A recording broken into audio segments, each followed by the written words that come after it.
పల్నాడు జిల్లా నారాయణపురంలోని బీసీ బాలికల హాస్టల్లో సరైన భోజనం అందించట్లేదని అందిన ఫిర్యాదు మేరకు తనిఖీలు నిర్వహించారు national Human Rights council Palnadu జిల్లా సభ్యులు తాళ్లూరి చౌరిబాబు.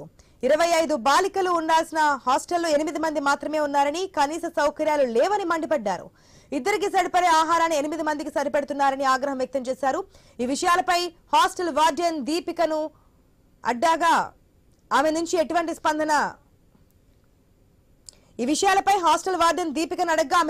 స్పందన లేదని తెలిపారు. ఈ విషయాన్ని కలెక్టర్ దృష్టికి తీసుకువెళ్తామని, సంబంధిత అధికారులపై చర్యలు తీసుకునేలా చూస్తామని హామీ ఇచ్చారు.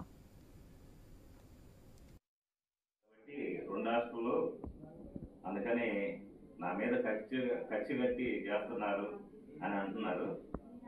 అది మానవత్వానికే అప్పచెబుతుంది. ప్లస్ 25 మెంబర్స్ ఉండాల్సింది 8 మెంబర్సే ఉన్నారు. అదొకటి. మెన్యూ ఈరోజు దాచేపల్లి బీసీ గర్ల్స్ హాస్టల్ తనిఖీ చేయడం కాదు, సందర్శించడానికి వచ్చాం. మేము కొన్ని చిన్న కంప్లైంట్స్ రావడంతో ఎంత మేరకు ఇది నిజమని చెప్పి పరిశీలించడానికి మా బృందం నేషనల్ హ్యూమన్ రైట్స్ కౌన్సిల్ పిడుగుర పల్నాడు డివిజన్ కౌన్సిల్స్ సభ్యులు ప్రెసిడెంట్ గారితో కలిసి వచ్చాము. అయితే ఈరోజు చూసిన తర్వాత ఇవన్నీ ఇక్కడ వాస్తవాలుగా కనపడుతున్నాయి.